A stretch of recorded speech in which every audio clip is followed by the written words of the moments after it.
Баршаңызға сәлем достар, менің арнама, менің жаңа сабағыма қош келдіңіздер.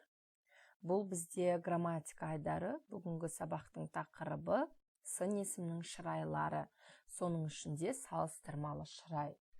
Достар, біз грамматикада алдымен грамматикалық тақырыпты өтеміз, содан кейін практикалық тапсырмаларды орындайтын боламыз. Өтініш, белсенді болыңыздар, пікір жазыңыздар, пікірлеріңіз мен үшін өте маңызды. Олай болса, біз сабақты бастаймыз. Сын есімдердің 3 түрлі шырайы бар. Бүгінгі сабақтың тақырыбы сонымен степени имен прилагательных, сравнительная степень. Енді сын есімдердің 3 түрлі шырайы бар, я? Существует, то есть 3 степени сравнения имен прилагательных. Біріншісі жай шырай. Жай шырай – это положительная степень. Салыстырмалы шырай – сравнительная степень. Ал үшіншісі күшейтпелі шырай – усилительная степень. Сын есімнің жай шырайы түбір түрінде ешбір қосымшасыз қолданылады. Мысалы, әдемі, жақсы, кең, ақ және тағы басқа. Салыстырмалы шырай екі заттың сынын өзара салыстырып, белгінің артық кемдігін білдіретін шырай түрі. Салыстырмалы шырай жұрнақтары бір-бірінің орнына қолданыла алады. Мысалы, түбір күйінде ол ұзын, я? Ұзындау, ұзынырақ. Кіші, кішірек, кішілеу. Сонымен жай шырай – это положительная степень. Имен прилагательных употребляется в виде корня без присоединения аффиксов. Мысалы, әдемі, красивый, жақсы, хороший, кең, широкий, ақ, белый. Ал салыстырмалы шырай – сравнительная степень, степень имен прилагательных, выражающие признаки предметов в сравнении и указывающие на их преимущества и недостатки. Суффиксы сравнительной степени взаимозаменяемые. Мысалы, ұзындау, ұзынырақ. То есть лау, леу, дау, деу, тау, теу. Это первая форма. А екіншісі рақ, рек, рақ, рек. Ұзын, ұзынырақ, ұзындау. Параллельно мы можем использовать их. Длинные – это положительная степень, а сравнительная – длиннее. Кішірек, кішілеу – поменьше. Кішірек, кішілеу. Ұзындау – ұзынырақ, длинный – длиннее. Кіші, кішірек, кішілеу – поменьше. Өте жақсы. Енді осы тақырып түсінікті болу үшін енді практикалық бөлімге тоқталайық. Мысалы, бұл қала, этот город, ана қаладан чем тот, жақынырақ, ближе. Бұл қала ана қаладан жақынырақ. Бұл поезд, этот поезд, ана поездан чем тот, жылдамдау, быстрее. Жылдам десеңіз, мысалы, быстрый, жылдамдау, жылдамрақ, это быстрее. Жақын, близкие, жақындау, жақынырақ, получается, это сравнительная степень, ближе. Өте жақсы. Енді жасалу жолдарына тоқталамыз. Жасалу жолы, способ образования. Первое. Сын есім, получается, это прилагательные. К прилагательным добавляем окончание, аффиксы. Лау, леу, дау, деу, тау, теу. Сары, сарылау. Қара, қаралау. Кіші, кішілеу. Ашы, ашылау. Ұзын, ұзындау. Өте жақсы. Енді достар қараңыздар. Мынау Эйфель мұнарасы, мынау бәйтерек. Эйфель мұнарасы не телебашня, а просто башня Эйфель, Эйфелевая башня.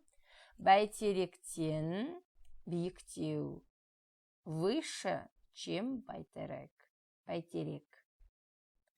Алматы қаласы дейді міне. Город Алматы больше, чем Қарағанды. Қарағанды қаласынан үлкен деу. Екінші сөзге сіз салыстырған кезде мына бірінші сөз атау септігінде қолданады. То есть, что? Город Алматы.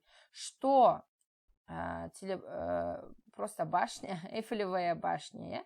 Ал екінші сөз салыстырып тұрған шығыс септігіндегі қосымша жалғанады.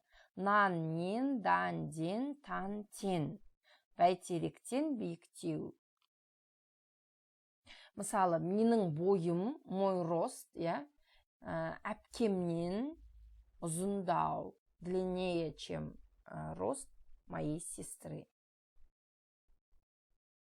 Енді екінші жолы сын есім, оған біз рақ, рек қосымшаларын жалғаймыз. Бұл екіншісі. Биік, высокий, биігірек, выше. Үлкен, большой, үлкенірек, побольше. Шағын, маленький. Шағынрақ, это поменьше. Небольшой деген. Енді, достар, енді бізде практикалық бөлім. Сіздер практикалық бөлімде тапсырмаларды орындайтын боласыздар. Қараңыздар, екі затты салыстырыңыз деді. Салыстыру – это сравнить, как глагол, сравнить. То есть, салыстырыңыз, сравните два предмета. Мысалы, Алатау Қаратаудан биігірек. Алатау, то есть, выше, чем Қаратау. Енді, қызыл мәшине ақ мәшинеден жылдамырақ. То есть, красная машина, например,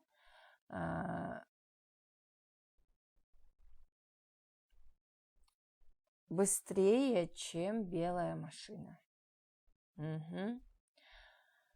Жас. Жас деген первое значение это возраст, а второе это молодой.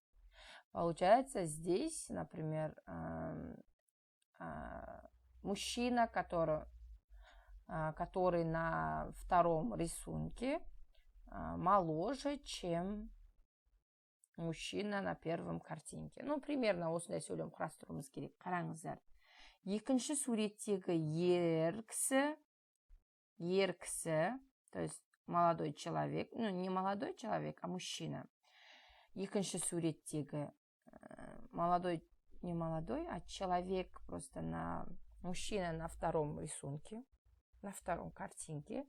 Екінші суреттегі адам, бірінші суреттегі адамнан, жасырақ, жастау. Оба варианта мы можем использовать. Жастау, жасырақ, жылдамдау, жылдамырақ, биіктеу, биігірек. Енді ағаш, керісінше пальма, ағаштан үлкендеу. Көк көйлектегі қуыршақ, бірінші суреттегі қуыршақтан әдемірек. Ал енді мына бойынша өздеріңіз құрастырып көріңіздер. Дыня қазақшасы қауын, арбуз қазақшасы қарбыз. Сонда қауын қарбыздан кішірек, кішілеу дейміз. Өте жақсы. Енді сөздерге салыстырмалы шырай жұрнағын жалғаңыздар. Мысалы, суық, холодный, холоднее, суықтау. Мысалы, бүгін күн кешегіден суықтау. То есть, сегодня холоднее, чем вчера. Суығырақ. Салқын, прохладный, салқындау, салқынырақ. Это прохладнее. Жылы теплый, теплее, потеплее, жылылау, жылырақ. Ауыр, тяжелый, ауырлау, ауыррақ. Ыстық, горячее, горячее, ыстықтау, ыстықрақ. Қысқа, короткий, короче будет, қысқалау, қысқарақ. Өте жақсы достар. Қиын, тяжелый, қиынырақ. Оңай, это легкий, легче будет, оңайырақ. Сенімді, уверенный, сенімдірек, увереннее. Жеңіл, легкий, да, это жеңіл. Легче будет жеңілдеу, жеңілрек. Арзан, арзан, дешевый, дешевле будет, арзанырақ, арзандау. Алыс, алыстау, алысрақ. Өте жақсы достар, енді бүгінгі сабақ бойынша сіздер үшінші тапсырманы орындайсыздар. Сөйлемдерді үлгі бойынша толықтырыңыз дейді. Толықтыру это дополнить, дополнять глагол, я. То есть дополните предложение сөйлемдерді үлгі бойынша деген по образцу. Үлгі деген образец, бойынша деген по. Сонымен оның мәшинесі үлкен емес. Оған үлкендеу мәшине керек дейді. Ее машина, небольшая. Ему нужна машина побольше дейді. Үлкендеу. Келесі, оның үйі кең емес. Оған қандай үй керек? Кең. Бірінші нұсқада кеңдеу, екіншісімен кеңірек. Попросторнее, побольше деген мағынаны береді. Үшінші, оның жалақысы көп емес. Оған қандай жұмыс керек? Оның компьютері жаңа емес. Оған қандай компьютер керек? Бүгін күн жылы болды. Бүгін кешегіден де қалай болды? Салыстырыңыздар. Биыл қыс суық болды. Былтыр болды. Достар, өте жақсы, баршаңызға рахмет. Өтініш, егер менің сабақтарым ұнаса, лайк басуды, пікір жазуды. Ұмытпаңыздар, пікірлеріңіз, қойған лайктарыңыз мен үшін өте маңызды. Бүгінге осы. Сау болыңыздар.